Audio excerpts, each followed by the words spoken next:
आज हम डिस्कस करेंगे पैराथायरॉइड हार्मोन को।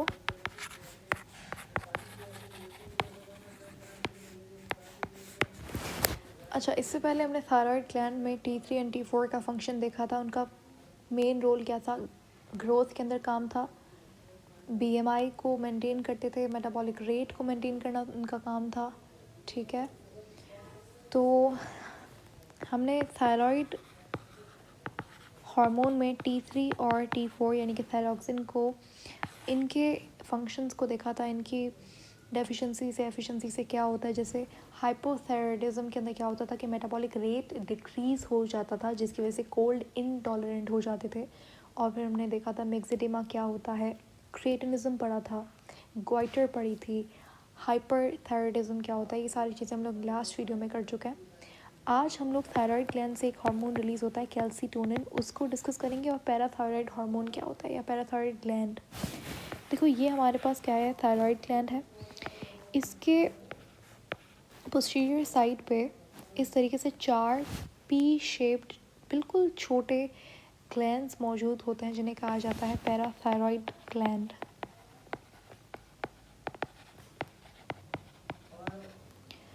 ठीक है, अब थायराइड ग्लैंड के पोस्टीरियर साइड पे पैराथायराइड ग्लैंड होते हैं 4 इन नंबर। कैल्सीटोनिन का और पैराथायराइड ग्लैंड से निकलता है एक हार्मोन जिसको हम कहते हैं पैराथायराइड हार्मोन या फिर पैराथॉर्मोन। थायराइड ग्लैंड से निकलता है कैल्सीटोनिन और पैराथायराइड हार्मोन से निकलता है पैराथॉर्मोन। इन दोनों का काम होता है ब्लड के अंदर कैल्शियम लेवल को मेंटेन करके रखना। ठीक है, इन दोनों का काम क्या होता है, ब्लड के अंदर कैल्शियम लेवल को मेंटेन करना। अब दो कंडीशन है, या तो ब्लड के अंदर कैल्शियम लेवल इंक्रीज हो सकता है या फिर ब्लड के अंदर कैल्शियम लेवल एकदम डिक्रीज हो जाए।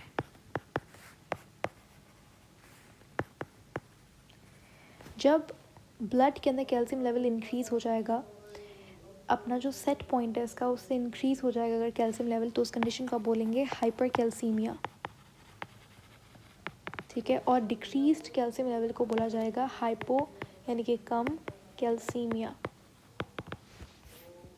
हाइपर कैल्सीमिया वाली कंडीशन के अंदर एक्टिव होता है कैल्सीटोनिन। ठीक है, और हाइपोकैल्सीमिया की कंडीशन में एक्टिवेट होता है, रिलीज होता है पैराथॉर्मोन।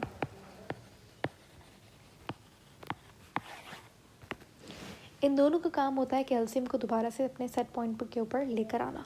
अब कैल्सीटोनिन किस तरीके से कैल्शियम लेवल को डिक्रीज करता है ब्लड के अंदर?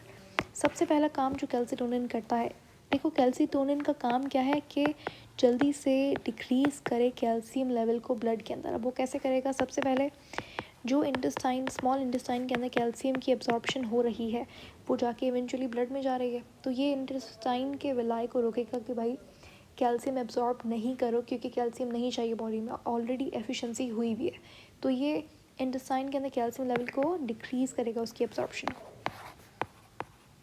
सेकंड, ये जो किडनी के अंदर हमारे नेफ्रॉन के अंदर कैल्शियम की रीअब्जॉर्प्शन हो रही थी उसको भी डिक्रीज़ करेगा, क्योंकि कैल्शियम की ऑलरेडी एफिशिएंसी हुई है, हमें कैल्शियम और नहीं चाहिए। तो जितना भी एक्स्ट्रा कैल्शियम है वो यूरिन के थ्रू पास होने देगा calcitonin. Third and the last thing, जो ब्लड के अंदर कैल्शियम है वो जाके ये डिपॉजिट करवाएगा बोन के अंदर। इस प्रोसेस को आप बोलेंगे मिनरलाइजेशन। मिनरलाइजेशन, इसको ऑसिफिकेशन भी कह सकते हैं आप। ऑस्टिफिकेशन था आई गेस, या ऑस्टिफिकेशन। ये बिल्कुल इसका ओपोजिट काम करता है पैराथॉर्मोन। पैराथॉर्मोन क्या करता है, ये जब रिलीज़ होता है, जब ब्लड के अंदर कैल्शियम लेवल डिक्रीज़ हो जाता है, तो ये इंटेस्टाइन के अंदर कैल्शियम की एब्जॉर्प्शन को इंक्रीज़ करवाता है। ये किडनी के अंदर कैल्शियम की एब्जॉर्प्शन को इंक्रीज़ करवाता है। ठीक है, और थर्ड, ये डीमिनरलाइजेशन करवाता है। तो अगर आपसे क्वेश्चन आए कि किस कंडीशन के अंदर बोन्स जो है वो वीक हो जाती हैं, ऑस्टियोपोरोसिस वाली कंडीशन भी हो सकती है, तो ये कंडीशन होती है हाइपो कैल्सीमिया में। हाइपोकैल्सिया में ये कंडीशन होती है, या फिर जब पैराथॉर्मोन का लेवल इंक्रीज़ हो जाता है तब ये कंडीशन हो सकती है। ठीक है, तो आई होप पैराथायरॉयड हार्मोन एकदम क्लियर हो गया होगा आपको। एक और चीज़ आपने याद रखनी है कि पैराथायरॉयड ग्लैंड जो है, जब ये ग्लैंड के अंदर कोई भी वजह से डिस्ट्रक्शन आ जाती है तो पैराथायरॉयड हार्मोन निकलना कम हो जाता है। ठीक है, तो डिस्ट्रक्शन से क्वांटिटी कम हो जाती है हार्मोन की। अगर पैराथायरॉयड ग्लैंड के अंदर ट्यूमर हो जाता है तो इस कंडीशन में जो पैराथायरॉयड हार्मोन है उसकी क्वांटिटी इंक्रीज़ हो जाएगी एबनॉर्मली। ठीक है,